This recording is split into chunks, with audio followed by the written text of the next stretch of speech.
স্বাগত ডিবিসি নিউজের ধারাবাহিক আলোচনা অনুষ্ঠানের উপসংহারে। মূল আলোচনা যাওয়ার আগে মার্কেন্টাইল ব্যাংক সংবাদ শিরোনাম।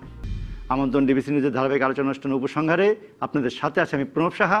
এক মাসের আলোচনায় আমরা পৌঁছতে চাই উপসংহারে, তৈরি করতে চাই একটি সুপারিশ। স্বাধীনতার সুবর্ণ জয়ন্তী আমরা পালন করব আর মাত্র 2 বছর পরেই। মার্চ এলেই শুধু আমরা স্বাধীনতা আর মুক্তিযুদ্ধের কথা বলবো, বিষয়টি এমন নয়। তবে হ্যাঁ, মার্চ মানে মুক্তিযুদ্ধের শুরু, মার্চ মানে স্বাধীন বাংলাদেশের পতাকা আর স্বাধীনতার ইশতেহার, সবশেষে স্বাধীনতার ঘোষণা। মার্চ মানে 7ই মার্চ, মার্চ মানে 25 মার্চের কাল রাত, মাস জুড়েই মুক্তিযুদ্ধের প্রস্তুতি। কিন্তু স্বাধীনতার 48 বছর পর আমরা মার্চ মাসে কি আবদ্ধ থাকব শুধু 71-এর স্মৃতিচারণে? অবশ্যই নতুন প্রজন্মকে মুক্তিযুদ্ধের ইতিহাস জানাতে হবে। কিন্তু যে তরুণদের মনে আমরা রোপণ করেছি মুক্তিযুদ্ধের চেতনার বীজ, যে তরুণকে উৎসাহিত করছি দেশ গড়ার কাজে আত্মনিয়োগ করতে, তাদেরকে কিভাবে উদ্বুদ্ধ করব আমরা? জাতির জনকের সোনার বাংলা গড়তে কি অঙ্গীকার আমাদের দরকার? কিভাবে আমরা যুদ্ধাপরাধী, স্বাধীনতা বিরোধী শক্তিকে মোকাবেলা করে দেশের অগ্রযাত্রাকে এগিয়ে নিতে পারবো, তা আলোচনা করার দরকার আছে বই কি। কারণ যখন আমরা স্বাধীনতার সুবর্ণ জয়ন্তী পালন করব, তখন তো একটি উন্নত আধুনিক রাষ্ট্রের নাগরিক হতে চাইব আমরা। সেজন্যই কি প্রস্তুতি আছে আমাদের, কি অঙ্গীকারে তরুণরা এগিয়ে যাবে? এসব প্রশ্নের জবাব খুঁজতেই স্বাধীনতার মাস জুড়ে আমাদের আলোচনার বিষয় মুক্তিযুদ্ধের নতুন শপথ। আর এ নিয়ে আলোচনায় আমাদের স্টুডিওতে আজ আমরা আমন্ত্রণ জানিয়েছি বাংলাদেশ মুক্তিযুদ্ধ সংসদের কেন্দ্রীয় কমান্ড কাউন্সিলের চেয়ারম্যান, অবসরপ্রাপ্ত মেজর জেনারেল হেলাল মোর্শেদ খান বীর বিক্রম। আপনাকে স্বাগত আমাদের এই আলোচনা অনুষ্ঠানে। আমাদের সঙ্গে আরও আছেন শহীদ ডাক্তার আব্দুল আলমের স্ত্রী, শিক্ষাবিদ শ্যামল নাসরিন চৌধুরী। আপনাকে স্বাগত আমাদের এই আলোচনা অনুষ্ঠানে। আমরা এই মাসের শুরু থেকেই এই আলোচনার সূচনা করেছি। গত পর্বগুলোতে আমাদের স্টুডিওতে এসেছিলেন অবসরপ্রাপ্ত লেফটেন্যান্ট কর্নেল কাজী সাজ্জাদ আলী জহির বীর প্রতীক, শহীদ মুনির চৌধুরীর ছেলে আসিফ মুনির, শমশের মোহাম্মদ চৌধুরীর বীর বিক্রম এবং শহীদ আলতাফ মাহমুদের মেয়ে শাওন মাহমুদ।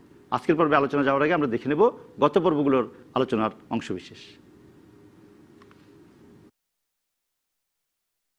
চেতনা আর বিবেক দুটোকে যদি আমরা জাগ্রত করতে পারি, তাহলে আমার মুক্তিযুদ্ধ এগিয়ে যাবে। কারণ প্রত্যেকটা মানুষ যে আজকে স্বাধীনতার বিরুদ্ধে কথা বলে, তার বাবা দাদারাও তো কষ্ট পেয়েছে 71-এ। কেন হয়েছিল, কিসের মুক্তির কথা, মুক্তির যে যুদ্ধ, সেই কথাগুলোর ব্যাখ্যাগুলোকে এবং দরকার হলে দৃষ্টান্তগুলো নিতে হবে সারা বিশ্বের বিভিন্ন জায়গা থেকে। সেখান থেকে নিয়ে যদি আমি নতুন করে রিকনস্ট্রাক্ট করতে পারি, তখন কিন্তু একটা মানে নতুন আধুনিক বিজ্ঞান মনস্ক যাই বলতে চাই, মুক্তিযুদ্ধের একটা প্রেক্ষাপট তখন তৈরি হবে। 71কে ধরে যদি বিচার করি তাহলে একটা পর্যায়ে আসে, আর 71কে বাদ দিয়ে তো আসলে কোনো কিছু হয় না। 71ই তো আমাদের পরিচয়। যার 71 নিয়ে সংশয় আছে, সে আত্মপরিচয় নিয়ে তার সংকট আছে। প্রতিটি যোদ্ধা যারা যুদ্ধ করেছে, সামরিক হোক বেসামরিক হোক, সে কৃষক হোক, সে ক্ষেত মজুর হোক, যেই হোক, সেটাকে স্বীকৃতি দিতে হবে মুক্তিযোদ্ধা হিসাবে। দর্শক, আপনারা আমাদের সাথে যুক্ত হতে পারেন, প্রশ্ন করুন অথবা মতামত দিন টেলিভিশন দেখানো ফোন নাম্বারে। ফেসবুক এবং ইউটিউবে আমাদের অনুষ্ঠানটি সরাসরি দেখতে চাইলে ব্রাউজ করুন টেলিভিশনে দেখানো পেজে। শুরু করছি উপসংহারের আজকের আলোচনা। আমাদের সাথে আছেন অবসরপ্রাপ্ত মেজর জেনারেল হেলাল মোর্শেদ খান বীর বিক্রম এবং শ্যামল নাসরিন চৌধুরী। আজকে আপনারা জানেন আজকে আন্তর্জাতিক নারী দিবসও, সেই হিসেবে নারীদের প্রতি আমাদের সম্মান, শ্রদ্ধা এবং অবশ্যই মুক্তিযুদ্ধে আমাদের যারা যে সমস্ত নারীরা আমাদের সম্ভ্রম হারিয়েছেন এবং যারা যুদ্ধ করেও হয়তো স্বীকৃতি পান নাই, তাদের প্রতি আমাদের শ্রদ্ধা। আমি সেজন্য শুরু করতে চাই শ্যামল নাসরিন চৌধুরী, আপনাকে শহীদ যা হিসেবে আপনি আমাদের সঙ্গে আছেন এখনও, এবং শিক্ষাবিদ হিসাবে ছোটদের সঙ্গে আছেন, শিক্ষার্থীদের সঙ্গে আছেন। আপনি কীভাবে দেখেন মুক্তিযুদ্ধের নতুন শপথ আমরা বলছি, এখন মুক্তিযুদ্ধকে আমরা কীভাবে এগোবো? হেলাল মোর্শেদ যুদ্ধ করেছেন, আমরা স্বাধীন দেশ পেয়েছি, পতাকা পেয়েছি, 48 বছর হবে, 50 বছর হবে। এখন মুক্তিযুদ্ধকে আমরা নতুনদের মধ্যে কি বলবো যে যুদ্ধের যে অহংকার, যুদ্ধের যে ঐতিহ্য, যুদ্ধের স্মৃতি এবং তার সঙ্গে আগামী এগিয়ে নেওয়ার জন্য মুক্তিযুদ্ধ কীভাবে কাজ করবে, আপনি যদি শুরু করেন। মহান মুক্তিযুদ্ধই তো আমাদের পরিচয়, অস্তিত্বের ঠিকানা। এই মুক্তিযুদ্ধ করেই এই দেশ, এই জাতিরাষ্ট্রের জন্ম হয়েছে। সুতরাং আমাদের জীবনের সর্বশ্রেষ্ঠ ঘটনা মুক্তিযুদ্ধ, এবং মুক্তিযুদ্ধ নিয়েই কিন্তু সমগ্র জাতির এগোতে হবে।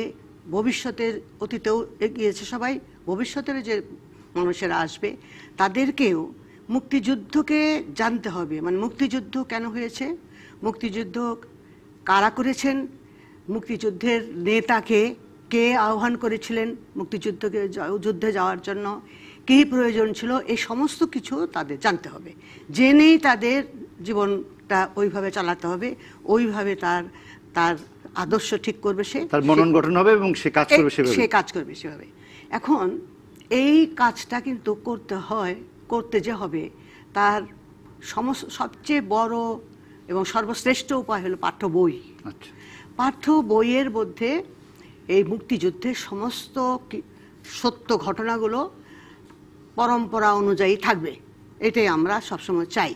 কিন্তু আমরা কি দেখছি বাংলাদেশে, যেই ৭৫-এর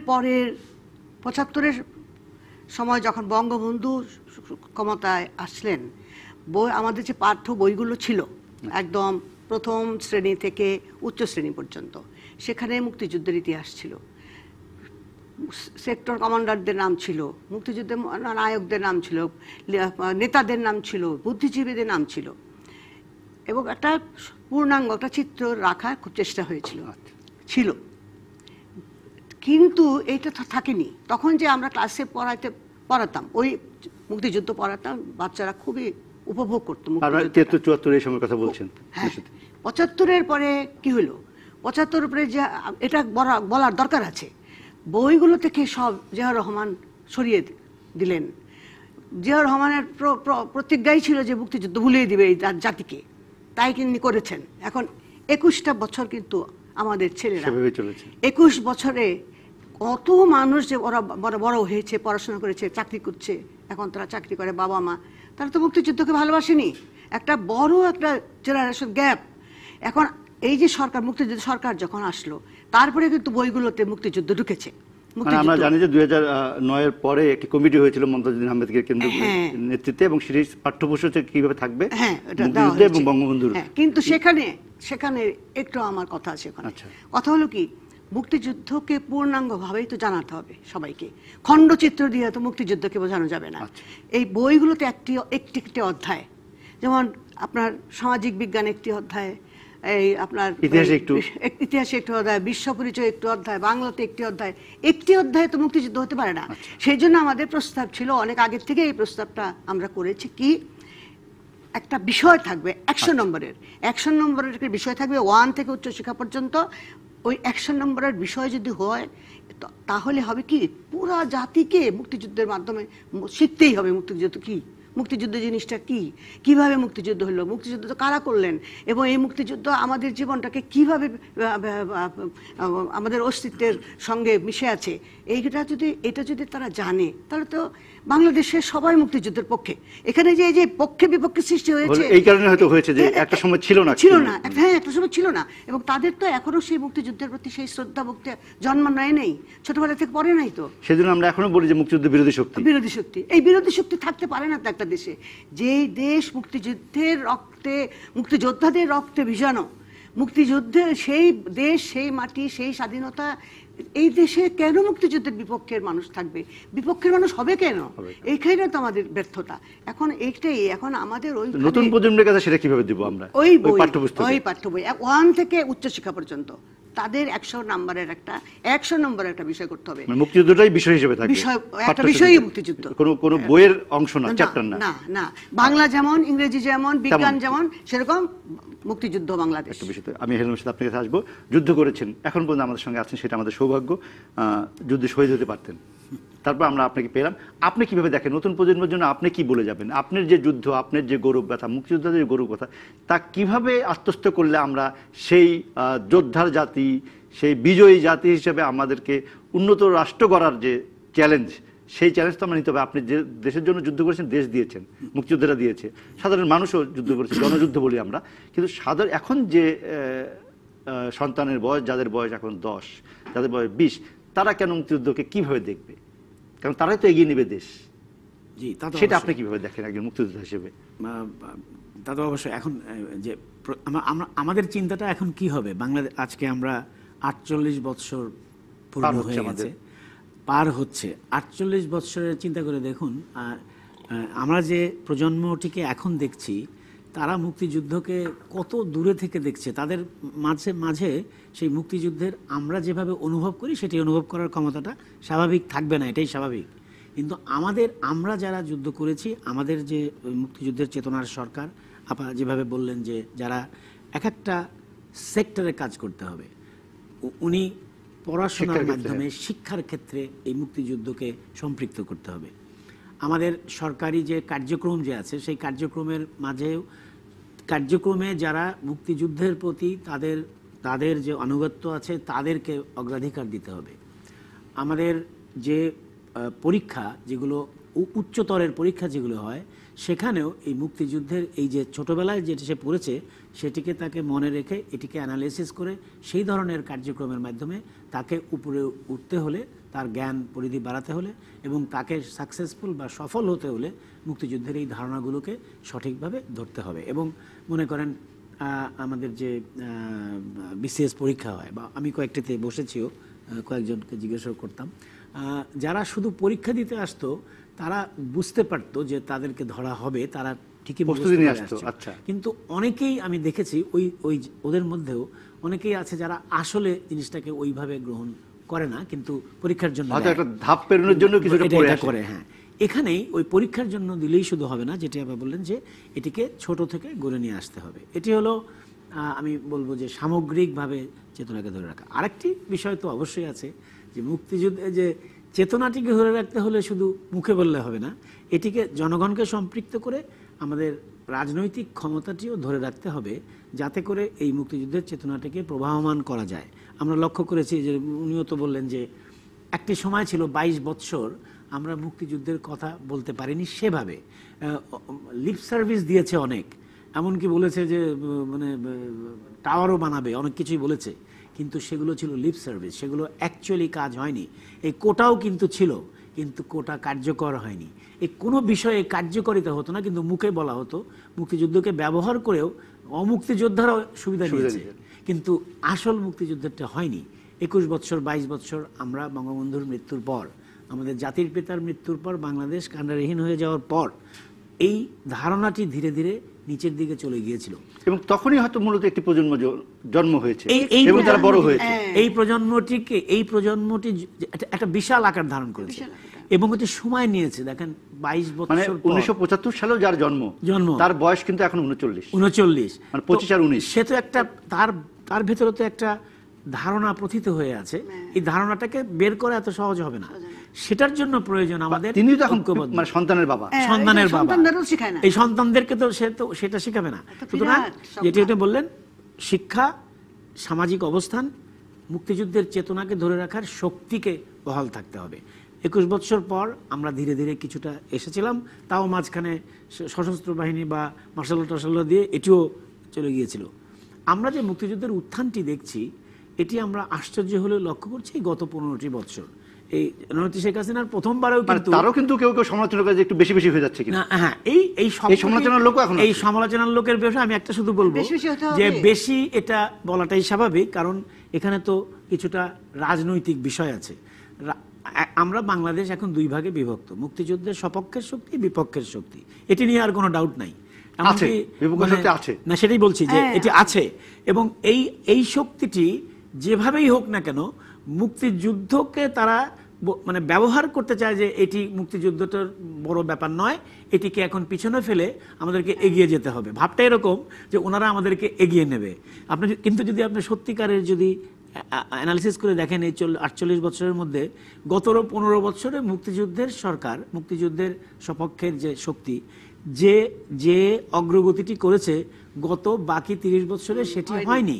তাহলে আমরা কিভাবে বলবো যে ওনারা মুখে বলছেন এগিয়ে যাবেন, পরে কিভাবে এগোচ্ছেন? এই যে মানে নতুন প্রজন্ম, শিশু, সন্তান, কিশোর, তাদের মধ্যে যদি এরকম একটি গৌরবময় ঐতিহ্য এবং সংগ্রামের ইতিহাস তাদের মনে যদি না দাগ কাটে, সেটা ভবিষ্যৎ উন্নতির ক্ষেত্রে কি নেতিবাচক প্রভাব পড়বে?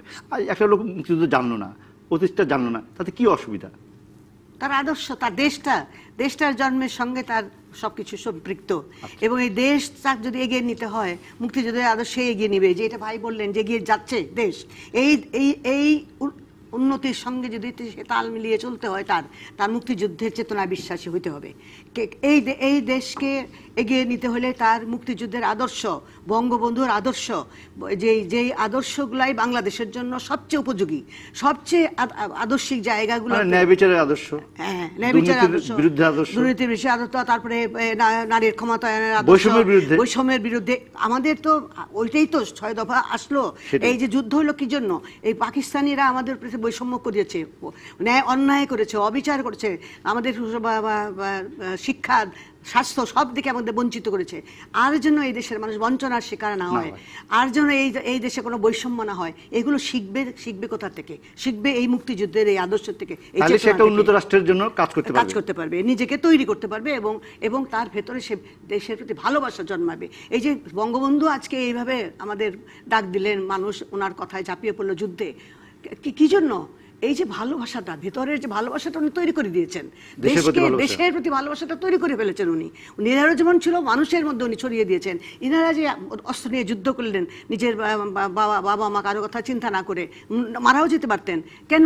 ওই দেশপ্রেম, আমার দেশকে আমি ভালোবাসি। ফলে উন্নত রাষ্ট্রের যদি আমি কাজ করতে চাই, তাহলে উন্নত রাষ্ট্র করার জন্য দেশের প্রতি একটা প্রেম থাকতে হবে, দেশপ্রেম, মাতৃভূমির প্রতি যদি সম্মান, ঐতিহ্যের প্রতি যদি সম্মান এবং ইতিহাসের প্রতি যদি শ্রদ্ধা না থাকে, তাহলে সে পারবে না, সুনাগরিকও হবে না, উন্নয়ন রাষ্ট্রের কাজ করতে পারবে না। এনাদের ইতিহাস যদি পড়ে ওরা, এই যে এত 30 লক্ষ শহীদ, এই বুদ্ধিজীবী, এরা যে জীবন দিলেন, কেন জীবন দিলেন? এই যে দেশকে ভালোবেসে, দেশের কাজ করে, এইটা যখন জানে ওরা, শোনে, তখন উজ্জীবিত হয়। সেই উজ্জীবনের কাজটা কি হবে? একটা উদাহরণ, যেমন আমরা যদি দেখি, ভাগ করে যদি দেখি সময়টিকে, যে এই যে গত 15 বৎসরে বা 16 বৎসরে যে উত্থানটি হয়েছে মুক্তিযুদ্ধের চেতনা, সেটি একজন বলতে পারে যে চেতনার উত্থান হয়েছে, তো আমার কি হয়েছে? পার্থক্যটা ওখানে। তার আগের সময়গুলো দেখুন, আমাদের দেশে বলতে গেলে বিশ্বের যে সন্ত্রাসবাদ, সেটি এসে বাসা বাঁধছিল। আমাদের মুক্তিযুদ্ধের এটি চেতনার বিরুদ্ধে ছিল, এবং যে সরকারগুলো এসেছিল, কেউ ইনডাইরেক্টলি, কেউ ডাইরেক্টলি, এই বিশেষ করে যখন ওই সময়টি 2005 সাল থেকে বিএনপির যে আমলটি ছিল, এটি চরমে উঠে গিয়েছিল। বিশ্ব সন্ত্রাসের সঙ্গে, আঞ্চলিক সন্ত্রাসের সঙ্গে আমাদের লোকাল সন্ত্রাস জড়িত হয়ে, এমনকি রাজনীতির পৃষ্ঠপোষকতায় আমরা দেখতে পেলাম সন্ত্রাসের উৎপত্তি। এটিকে থামাতে থামাতে, রোল হতে হতে, এটিকে শেষ করতে যে এই 25 বছর চলে গেছে।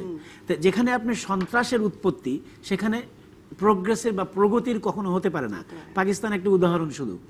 পাকিস্তানে আমি মানুষকে খারাপ বলছি না, পাকিস্তান দেশ হিসেবে আপনি যদি চিন্তা করে দেখেন, একমাত্র সন্ত্রাসের কারণে, সন্ত্রাসের উত্থানের কারণে, এবং সেটিকে অবদমিত করার চেষ্টায় তাদের প্রগ্রেস ব্যাহত হয়েছে।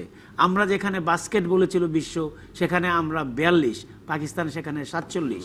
অর্থাৎ আমরা যে উত্থানটি হয়েছে, সেটি শান্তির কারণে হয়েছে। সেটিও কিন্তু বেশি দিন নয়, সেটিও ওই সামান্য এই 2008 সাল থেকে এই জননেত্রী শেখ হাসিনার এই যে জোর করেই বলতে পারেন, ওনার যে সেই শক্তি দিয়ে উনি শান্তি এনেছেন।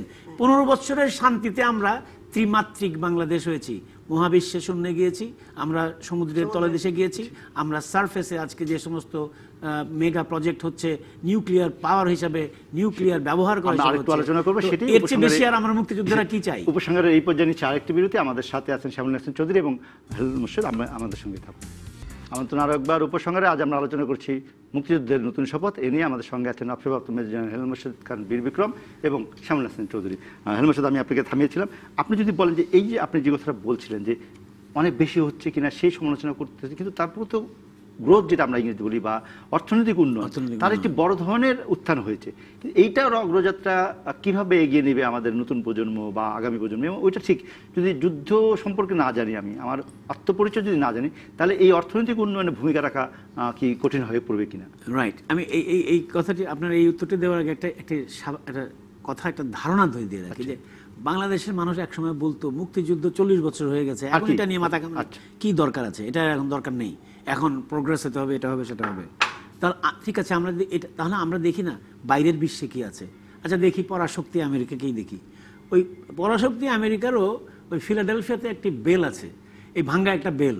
সেই বেল দেখানো এটা কম্পালসারি ফর প্রাইমারি স্কুল এবং সেকেন্ডারি স্কুলের বাচ্চাদের। ভিয়েতনামে প্রতি বছর তারা যায়। ভিয়েতনামে যারা মারা গিয়েছিল যুদ্ধ করতে সে তো গিয়ে, সেদিনের কথা। সেইটাও তো ওরা কালো গ্রানাইটে রেখে দিয়েছে যে আমাদেরও তারা শহীদ শহীদ হয়েছে। হয়েছে, ঠিক আছে। নিখোঁজ লোকেরও একটি পাথর আছে। অনেকে বলতে পারে আরে টিয়েতনাম তো গরিব দেশ, আমাদের সাথে আমরা বড় দেশ দেখতে চাই, ঠিক আছে। তো আমেরিকা দেখেন না, সেখানে কি ধরনের ওদের জাতীয়তা বোধ, সেখানে কোনো কেউ আমেরিকান ফ্ল্যাগকে অবমাননা করবে, কোনো মানুষ ওই আমেরিকাতে দাঁড়িয়ে, এরকম কোনো সাহসী লোক নাই। এই বাচ্চাদেরকে নিয়ে যায় সেই কোথায়, সেই সিয়াটেল থেকে নিয়ে আসছে প্রাইমারি স্কুলের ছাত্রদেরকে, বাচ্চা এদেরকে নিয়ে সারাটা দিন ওই বেল দেখাচ্ছে আর বলছে যে this was the bell which rang and আমরা ব্রিটিশদেরকে বিতাড়িত করেছিলাম এখান থেকে। এই যে হিরোইজম, এই যে ফিলিংস, এটি কোনোদিন যাবার তো বরঞ্চ হেলমের সাথে আপনি যদি আমার সাথে একমত হন, আপনি যদি ভিয়েতনামে দেখেন, ভিয়েতনামের গুচি টানেলে সবাইকে নিয়ে যাচ্ছে। এমনকি যে যুদ্ধ জাদুঘর আছে সেখানে এখনো আণবিক শক্তিতে ক্ষতিগ্রস্ত এবং শারীরিকভাবে প্রতিবন্ধী হয়ে জন্ম নেওয়া বাচ্চাদের এখনো রেখে দেওয়া হয়েছে। আমরা তো তেমন একটা যুদ্ধের জায়গা, সেটা এখন যুদ্ধের জায়গা অবশ্যই। আমি ইনফ্যাক্ট একটা আমাদের মুক্তিযুদ্ধের প্রথম যে আপনি কামালপুরের যুদ্ধ তো আমি একটা কথা বলি, বঙ্গবন্ধু 26শে মার্চে ঘোষণার পর আমরা 10ই এপ্রিল সরকার গঠিত হয়, মুজিবনগর সরকার। 10ই এপ্রিল সরকার গঠিত হয় আগরতলায়, পরে 17 তারিখে এটা ফরমাল হয় মুজিবনগরে। এই 25 তারিখ থেকে 10ই এপ্রিল পর্যন্ত কিন্তু মুক্তিযুদ্ধ চলছিল। আচ্ছা, বাংলাদেশের সেনাবাহিনী, সশস্ত্র বাহিনী, আনসার, বিডিপি যাই বলেন, সকলে অস্ত্রবাহী তারা কিন্তু যুদ্ধ শুরু করে দিয়েছিল। এবং এটি সমন্বয় করা হয়েছে তেলিয়াপাড়া নামক জায়গায়, এই তেলিয়াপাড়া নামক জায়গায়, যেটি হবিগঞ্জে অবস্থিত। সেখানে জেনারেল ওসমানী সাহেব এবং আমাদের সশস্ত্র বাহিনীর যারা ছিলেন, আমরা সকলে বসে সিদ্ধান্ত নিয়ে যুদ্ধ চালিয়ে যাব। রাজনৈতিক ব্যক্তিত্বরা কোথায় আছে তাদেরকে খুঁজে বের করেন এবং ডাইরেকশন দিতে হবে, এটি ছিল সিদ্ধান্ত। সেখানে যুদ্ধ হয়েছে অনেকগুলো। আপনি যে যুদ্ধক্ষেত্রের কথা বললেন, এটিকে কিন্তু একটা বিশাল একটি ক্ষেত্র এবং প্রিজার্ভেশন করা যায়, যেটি পৃথিবীর লোকে এসে দেখতে পারে যে যুদ্ধটা কিভাবে শুরু হয়েছে। পৃথিবীর লোক কেন, আমার এখনকার প্রজন্ম দেখতে হবে। এরা তো যাবেই। এই পর্যটনের ব্যাপারটা, আমি পর্যটন মন্ত্রীর সাথে কথা বলেছি, উনি আবার ওই এলাকারই, উনি চাচ্ছেন এটি করতে, মাহবুব সাহেবের। জি, তো আমি ওনার কাছে কথা বলেছি এবং উনি নিজেও ইন্টারেস্টেড। তো এই যে বললেন সংরক্ষণ, এটি করতে হবে। আমাদের আসল উদ্দেশ্যটাকে, আসল উদ্দেশ্য হলো ওই চেতনাটাকে ধরে রেখে আমাদের মুক্তিযুদ্ধের যে প্রথম যে কথাটি ছিল, আমরা স্বাধীন হব, আমরা আমাদের সম্পদকে ব্যবহার করব, আমরা সুষ্ঠু সম্পদ ব্যবহারের মাধ্যমে আমরা দাঁড়িয়ে যাব, পৃথিবীর বুকে বাঙালি জাতীয়তাবাদকে আমরা স্থাপিত করব। সেটি কিভাবে করব? এখন খালি যুদ্ধের কথা বললে তো হবে না, এটিকে ধরে রেখে, এটার চেতনা থেকে ধরে রেখে, এটি আজকে জননেত্রী শেখ হাসিনা যেভাবে করছেন ওইভাবে এগিয়ে নিতে হবে। আজকে বিশ্বে আমরা দাঁড়ালে ভারতের পাশের বাংলাদেশ কেউ বলে না, এখন বাংলাদেশকে বাংলাদেশ বলেই ডাকে। আজকে যদি আপনি আমেরিকাতে যান, আপনি বড় যে কোনো স্ট্যান্ডার্ড হায়ার লেভেলের, আপার লেভেলের কোনো গার্মেন্টস বা আপনি স্যুট কিনতে যান, আপনি দেখবেন মেড ইন বাংলাদেশ। আমি নিজে কয়েকবার কিনে দেখেছি বাংলাদেশে। তো আমরা পৃথিবীতে দাঁড়িয়ে গেছি, কিন্তু কয়দিনে এই মুক্তিযুদ্ধের চেতনাধারী যে মানুষগুলো, তাদের মাধ্যমে জননেত্রী শেখ হাসিনা, বঙ্গবন্ধুর কন্যা, সঙ্গে যারা আছেন, আমরা আছি, আপনারা আছেন, প্রজন্ম আছেন, আপা আছে, এই আমরা কিন্তু এটাকে এগিয়ে নিচ্ছি এবং আমরা না মৃত্যু হওয়া পর্যন্ত আমরা এটা এগিয়ে নেব। তারপরেও তো থাকবে মানুষ, তারপরে তো বাংলাদেশ থাকতে হবে, আমরা তৈরি করব, তারপর মুক্তিযুদ্ধ থাকতে হবে। হ্যাঁ, যদি তৈরি নাই হয় একেবারে, তাহলে গণজাগরণ মঞ্চ হলো কি করে? তৈরি তো অবশ্যই। লক্ষ মানুষ যে রাত 3টার সময় বেরিয়ে আসলো, এখন তো আরো বেড়েছে, এখন ফেসবুকে তারা বেশি আদান প্রদান করে কথাবার্তা। ফেসবুক দেখলেই বোঝা যায় যে কি সব যে তারা স্ট্যাটাস দিচ্ছে, তারা এত নতুন প্রজন্ম, এবং এই যে বইয়ের পুস্তকে তখন ঢুকে গেছে। যেমন বঙ্গবন্ধুর ভাষণটা ক্লাস 8-এ আমরা পড়াই, এবং ভাষণটা তো সাংঘাতিক একটা অপূর্ব এক জিনিস। এই 18 মিনিটের ভাষণ পড়াইতে আমার 8-এ পড়াই 3 দিন লাগে। কারণ এই যে আপনি কি বোঝেন নতুন প্রজন্ম কি রেসপন্স করে? ওই যে গৌরব, মানুষ কিন্তু মানুষের যত ছোট হোক বড় গৌরবের সাথে বাস করতে ভালোবাসে। ওই যে তার গৌরব, তার দেশের মানুষ, তার দেশের বঙ্গবন্ধু, তার দেশের মানুষ যুদ্ধ করেছে, এই গল্প ওদের আর চোখ ছলছল করে। এই যে তখন আমার এই যে ক্লাস 5-এর বইয়ের মধ্যে আছে বীর শ্রেষ্ঠদের কথা, ওদের তো মোস্তফা কামালের তো একটা হাত উড়ে গিয়েছিল বোমার আঘাতে, যখন বিএনএন পলাশে ছিলেন, ওই একটা হাত নাই, সেটা নিয়ে তিনি যুদ্ধ করেছেন। তারপরে যুদ্ধ করে যখন জাহাজটা পুড়ে গেছে তখন পানিতে নেমে ঝাঁপ দিয়ে সাঁতরে পারে উঠেছেন, জীবিত ছিলেন, রাজাকারটা তাকে মেরেছে। এই কথা শুনলে ওদের কান্না পায়, বীরত্বের কাহিনী কান্না পায়। বাচ্চাদেরকে হ্যাঁ, অনুপ্রাণিত কান্না, করে। এই যে তার ভেতর থেকে যে তার কান্না আসলো তার দেশের এক যোদ্ধার জন্য, এটা তাকে সামনের দিকে এগিয়ে নিয়ে যাবে। মানে এখন তো যুদ্ধ সেটা, এখন যুদ্ধ যেটি হেলেল মোরশেদ বললেন, এখন তো যুদ্ধ পৃথিবীর অর্থনীতিতে আমার বাংলাদেশের পরিচয় দাঁড় করাতে হবে। পৃথিবীর ইতিহাসে মানচিত্রে আমি বাংলাদেশ, আমি যুদ্ধ করা দেশ, আমি যোদ্ধাদের দেশ, আমি জয়ী দেশ, জয়ী দেশ, এইটি প্রমাণ করতে হবে। এবং এই যে আজকে মানে আপনি ওই যে আজকে বলছেন যে কাকে দেখে শিখবে, শেখ হাসিনাকে দেখে শিখছে। শেখ হাসিনা যেভাবে দেশ চালাচ্ছেন বঙ্গবন্ধুর আদর্শে, তিনি বারবার বলেন আদর্শে, উনি তো সফলেই গেছেন। 7ই মার্চে অনেক কিছু বলেছেন, সব কিছুই প্রায় বলে দিয়েছেন। এই যে এখনকার যে গত 3টা টার্মে যে উনি যেভাবে দেশকে শাসন করছেন, এইটাই তো আপনার উদাহরণ সৃষ্টি হয়ে যাচ্ছে। ওনার সঙ্গে সঙ্গে ওনার মতো আরও আছে, নাই কিন্তু আমরা বলতে পারবো না, আছে বেশিরভাগই হয়তো অন্য একটু। সেটাও একটি উদাহরণ, দেশের জন্য কাজ করা। উনি বারবার বলছেন যে রাষ্ট্র পরিচালনার দায়িত্ব মানে হলো মানুষের জন্য কাজ করা, নিজের জন্য না। এটাও তো উদাহরণ হবে আমাদের। এটা তো বঙ্গবন্ধু তো দেশের মানুষকে তৈরি করেছেন, এই দেশের মধ্যে সব মানুষ নিজে কাজ করবে, দেশের কাজ করবে এবং ক্ষুধা দারিদ্র মুক্ত দেশ হবে, তাদের কোনো ক্ষুধা থাকবে না, সোনার বাংলা হবে। এই যে নেত্রীর যে চিন্তাটি আমরা যেটা এখন দেখতে পাচ্ছি, ওনার যে ধারণাটি, উনি এই চতুর্থবার ওনার যে শপথ নিলেন, উনি কিন্তু অলরেডি সিদ্ধান্ত নিয়েছেন যে নতুন প্রজন্মের জন্য উনি দেশটা রাখবেন। কিভাবে? আপনি মন্ত্রীদেরকে দেখেন না, কত বয়সের তারা। উনি একটা জাম্প করে চলে গেছেন। উনি যারা 10 বছর 15 বছর ধরে মন্ত্রী ছিলেন বা বড় এতে ছিলেন, তাদেরকে উনি অ্যাডভাইজারি পোস্টে নিয়ে গেছেন, ছেড়ে দেননি কিন্তু। তাদেরকে উনি রেখে দিয়েছেন যাতে এই নতুন প্রজন্মকে যেন লেখাপড়া শিখিয়ে এই যে অনুপ্রেরণা দিয়ে তারা যেন তাদের কার্যক্ষম দিয়ে, অর্থাৎ উনি অনুপ্রেরণা এবং কার্যক্ষমতা এই দুটোকে একসাথে করে উনি একটি জাম্প করে গেছেন। উনি বলেছেন উনি আর রাজনীতি করবেন না। সেদিন মজার একটা কথা ছিল, উনি রাজনীতি করবেন না বলে বিএনপির কিছু লোক খুশি হয়ে গেছে। ওনারা বলছিলেন যে ওনাকে জিজ্ঞেস করা হলো যে উনি খুব খুশি যে উনি রাজনীতি করবেন না বললেন, তো ভালো হয়েছে। উনি মনে করছেন তাহলে বোধহয় আওয়ামী লীগ শেষ। তো ওনাকে বলা হলো যে আচ্ছা, উনি তো না হয় বলেছেন রাজনীতি করবেন না, টায়ার্ড হয়ে গেছেন, তো বেগম জিয়াও তো বয়স হয়ে গেছে, ওনাকে বলেন না। তো উনি বলেন না, উনি তো এখনো বলেননি। তো এই যে কথাটা, নেত্রী কেন বলছেন এগুলো? উনি বলছেন উনি চান যে আমরা যদি মুক্তিযুদ্ধের চেতনাকে ধরে রাখতে চাই, আমাদেরকে উত্থান হতে হবে। বঙ্গবন্ধু বলেছিলেন বাঙালি জাতীয়তাবাদ, এটি কি বিশ্বে আমাদেরকে স্থান করে দিয়েছেন। কিন্তু আমরা ধরে রাখতে পারবো না, তাহলে তো হয় না, পারছিলাম না, এটাও সত্য কথা। উনি আজকে এটি করে দিয়েছেন, এখন আমরা পারছি, এটিকে আমাদের ধরে রাখতে হবে। এবং এই ধরে রাখার কাজে উনি একটি জাম্প নিয়ে গেছেন, সেটি হলো পরবর্তী জেনারেশনকে উনি বলে যাচ্ছেন এটি করতে হবে। স্যাটেলাইট ক্লাবের সদস্য, আমাদের স্যাটেলাইট আছে, অফ কোর্স আমরা আমাদের নিউক্লিয়াস ক্লাবের সদস্য, আমরা মহাশূন্যের সদস্য, আমরা সমুদ্র তলদেশের, আমরা এই মহিষপানকে আমরা নিয়ে এসেছি আমাদের সম্পদ আহরণ করার জন্য। এখন ব্লু ইকোনমি বলছে, ব্লু ইকোনমি সেটি আমরা একটু আলোচনা করবো। আরেকটু আমাদের সঙ্গে আছেন শ্যামল হাসান চৌধুরী এবং হেলেল মোরশেদ বীর বিক্রম, আপনারা থাকুন। আমন্ত্রণ আরও একবার উপসংহারে। আজ আমরা আলোচনা করছি মুক্তিযুদ্ধের নতুন শপথ। এই নিয়ে আমাদের সঙ্গে আছেন অবসরপ্রাপ্ত মেজর জেনারেল হেলেল মোরশেদ খান বীর বিক্রম এবং শ্যামল হাসান চৌধুরী। হেলেল মোরশেদ খান, যদি বলেন যে নতুন প্রজন্ম, আপনি যে বলছেন যে উন্নতি রাজনীতি সঠিক থাকলে, কিন্তু আমরা বারবার বলছি যে এর সঙ্গে আমরা মুক্তিযুদ্ধ কীভাবে মিলাবো? এখনকার একটি 18 বছরের ছেলে বলতেই পারে যে আমার মুক্তিযুদ্ধ পরে কী হবে। আমরা সেই জায়গাটা জানতে চাই, কেন পড়তে হবে? সেটি বলতে পারে যে এত বছর হয়ে গেছে, মুক্তিযুদ্ধ নিয়ে আমাদের কি দরকার। এটি হয়তো একজন ব্যক্তিগতভাবে বলতে পারে, কিন্তু সামগ্রিকভাবে দেশ কখনোই এটা এইভাবে চলতে পারে না। প্রত্যেকটা দেশে একটা নিজস্ব প্রাইড আছে, তার একটা শিকড় আছে, সেই শিকড়টা গড়ে রাখার দায়িত্ব রাজনৈতিক শক্তির।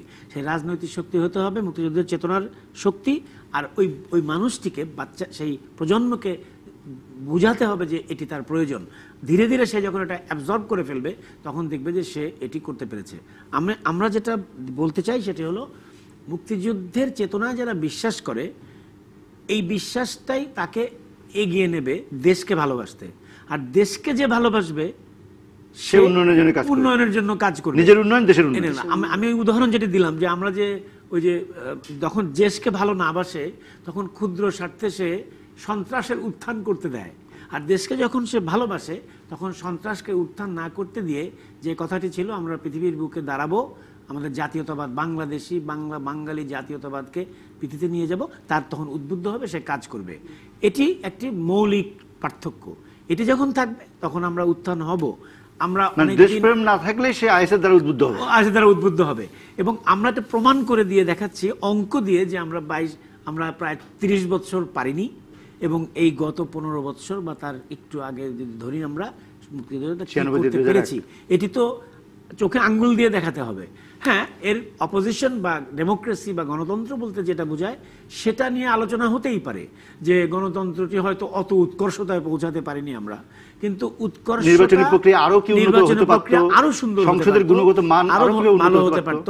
এবং আমি তো মনে করি যে এইবারের বিএনপি গতবার যে নির্বাচনে আসেনি সেটা বুঝতে তারা পেরেছে যে না এসে ভুল করেছে, এবার যে তারা বুঝতে ভুল করেছে করুক, কিন্তু পরের বার তারা ভালো করতে পারবে, এটাও আমি মনে করি। কারণ এই প্রক্রিয়াটাতে তারা যদি সংগঠিত সম্পৃক্ত হয় তাহলে আমাদের গণতন্ত্র ভালো হবে। 5 বছর অপেক্ষা করতে হবে, শান্তি ফিরে আসতে হবে, তারপরে আমরা রাজনীতিতে আবার ডেমোক্রেসির জন্য, গণতন্ত্রের জন্য আমরা নির্বাচনে যাব। দেখবেন অনেক উন্নতি হতেই হবে। এই শিক্ষাবিদরা আপনি খুব সুন্দর করে বলছিলেন যে 7ই মার্চের ভাষণ যখন পড়ান তখন তারা উদ্বুদ্ধ হয়, তখন তারা চেষ্টা করে যে একটা গর্বের জায়গা ছিল 7ই মার্চ, না? সেভাবে মুক্তিযুদ্ধের ইতিহাস যখন পড়েন আসলে তারা কি চায়, আর কি জানতে চায়? না, মুক্তিযুদ্ধের কাহিনী তারা জানতে চায় কিনা, তারা জানতে চায় মুক্তিযুদ্ধের কাহিনী তারা জানে। এবং লাইব্রেরিতে আমরা যে মুক্তিযুদ্ধের বই রাখি, ওরা খুঁজে খুঁজে ওই বইগুলোই পড়ে, ওই বইগুলো বারবার পড়ে ওরা। এবং আমরা বই পড়া প্রতিযোগিতা করি, এই মুক্তিযুদ্ধের বই দেই, আপনার এমনকি যে বঙ্গবন্ধুর অসমাপ্ত আত্মজীবনীটা দেই কিছুটা করে পড়তে।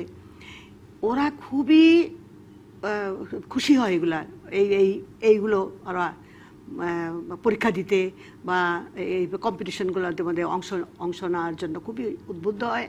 আরেকটা যেটা আমি প্রসঙ্গের জন্য বলছি যে অতীতই কিন্তু ভবিষ্যৎকে বিনির্মাণ করে। হ্যাঁ, এটা কিন্তু এটা সূত্র যদি আমি শেখায়ও না দিই, আস্তে আস্তেই কিন্তু হবে।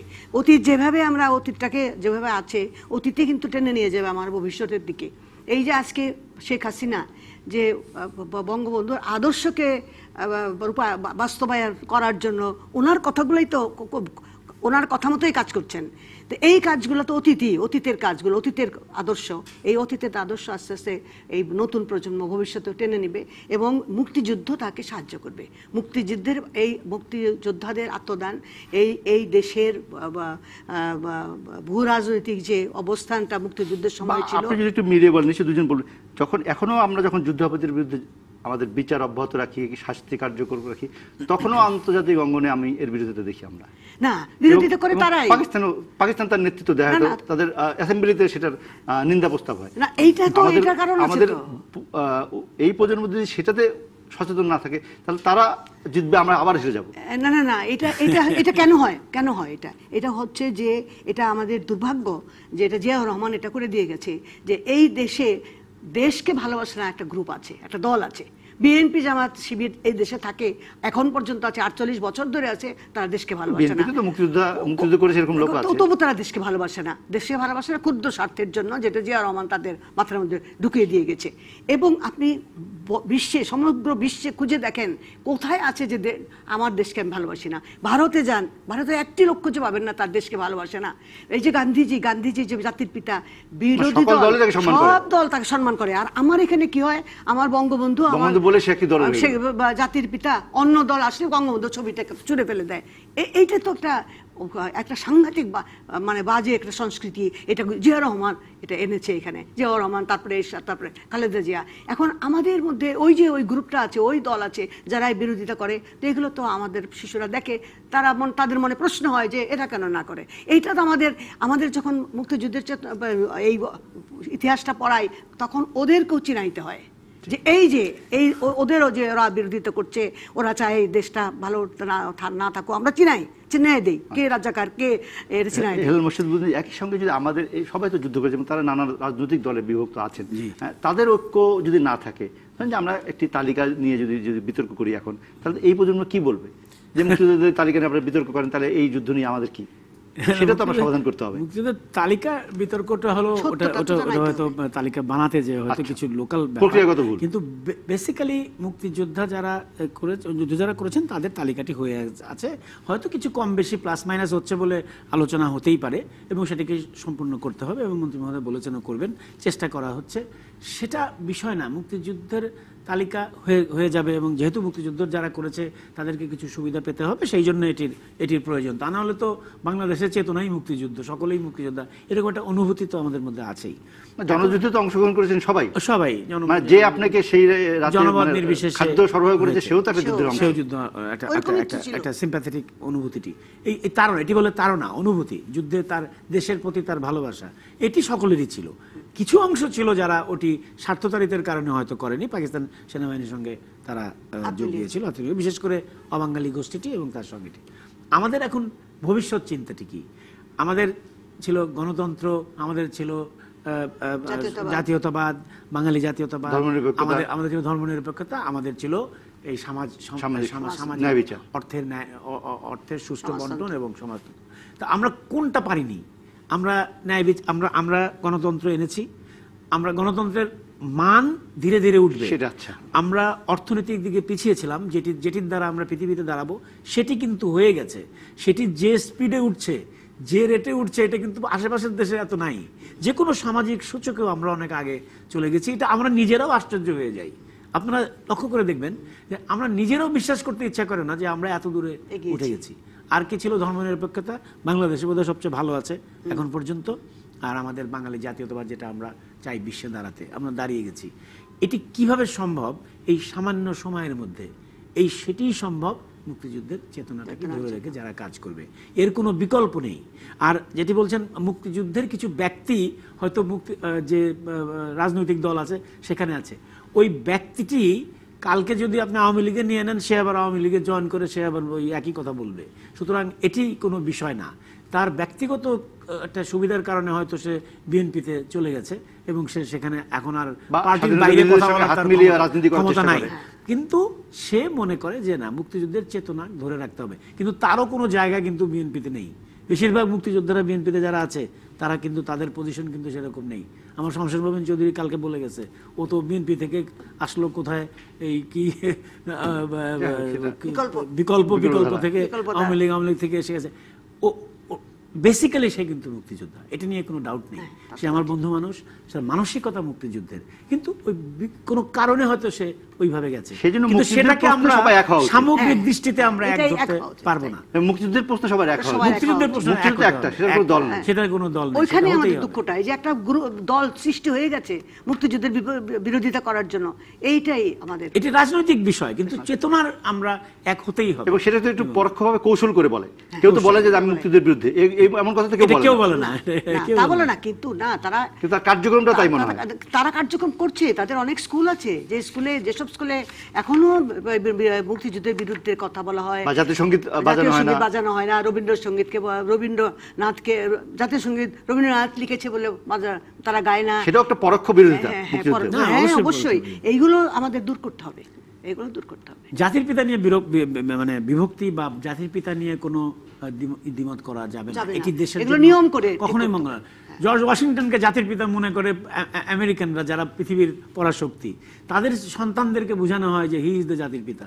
তো সেটাতে তো কোনো রিপাবলিকান বা ডেমোক্রেসির বিষয় না। আমরা তাই মনে করি মুক্তিযুদ্ধের বিষয়টি এবং বঙ্গবন্ধুর ক্ষেত্রে, এবং আজকেও প্রধানমন্ত্রী বলেছেন যে স্বাধীনতার ঘোষণা নিয়ে তো কোনো বিতর্ক থাকা উচিত না। আমরা মনে করি সেই বিতর্কের অবসান হওয়া উচিত, হয়েছে, এবং সেই অবসান হওয়া জিনিস এবং মীমাংসিত জিনিস নিয়ে বিতর্ক না করে দেশের জন্য এগোনো দরকার, দেশের কাজ করা দরকার, সেই জন্য মুক্তিযুদ্ধকে মাথায় রাখা দরকার। আজকের মতো শেষ করছি উপসংহার। ফিরবো আগামী শনিবার রাত 10টায়, আলোচনা করবো আবারও মুক্তিযুদ্ধের শপথ নিয়ে। থাকবেন নতুন নিউজে, থাকবেন আপনারা ডিবিসি নিউজের সঙ্গে, থাকবেন 24 ঘন্টা।